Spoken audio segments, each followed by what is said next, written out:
সালামু আলাইকুম। আমি ডাক্তার আসম বদরুদ্দোজা, সহকারী অধ্যাপক হিসেবে ইউরোলজি বিভাগে কর্মরত আছি। আজ বলতে চাচ্ছি আপনাদের সাথে একটি গুরুত্বপূর্ণ সমাজ সচেতনতামূলক ইউরোলজিক্যাল একটি সমস্যা নিয়ে। এটাকে বলা হয় আনডিসেন্ডেড টেস্টিস বা অন্ডকোষ নিচে না নামা।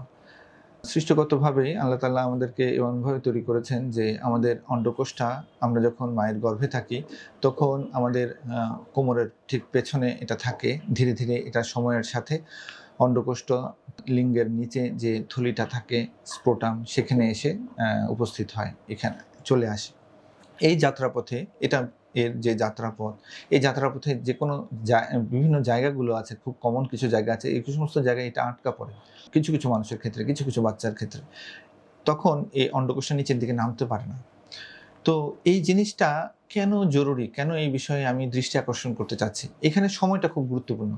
কারণ যখন একটা নির্দিষ্ট সময় পার হয়ে যায়, তখন এই বাচ্চাগুলো বিভিন্ন সমস্যার দিকে ঝুঁকতে থাকে। যেমন পিতৃত্ব নিয়ে সমস্যা, মানে পিতা হওয়ার সক্ষমতা, মানে তার শুক্রাণু হওয়ার সক্ষমতা ধীরে, ধীরে কমতে থাকে।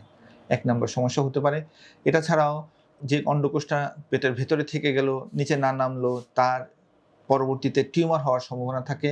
এটা ছাড়াও টর্শন, মানে সেই অন্ডকোষটা তার অক্ষের চারদিকে ঘুরে আটকে যেতে পারে। তো এই সমস্ত সমস্যাগুলো হতে পারে। এইজন্য এইজন্য ১ম এই বাচ্চা জন্মের পরপরই আত্মীয়স্বজনের বা পিতামাতার তাদের খেয়াল করা উচিত, নিকটাত্মীয়দের খেয়াল করা উচিত বাচ্চার অন্ডকোষ দুটো তার জায়গা মতো আছে কিনা। যদি না থাকে সংশ্লিষ্ট চিকিৎসকের পরামর্শ নেওয়া প্রয়োজন। বইয়ের ভাষায় বলা হয় যে ৬ মাস থেকে ১৮ মাস, মানে যদি দেখা যায় যে ১ বছর বয়সের মধ্যেও তার অন্ডকোষটা তার নির্দিষ্ট জায়গায় না আসে, তখন ১৮ মাসের ভেতর এই অন্ডকোষ এর অপারেশন করে ফেলতে হয়।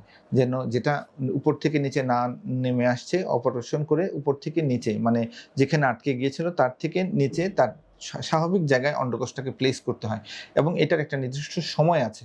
সাধারণত ধরা হয় ১ বছর বয়সের পরপরই ১৮ মাসের ভেতর এই অপারেশনটা করে ফেলা। কোথাও, কোথাও বলেছে যে ১ বছর বয়সের মধ্যে করে ফেলা।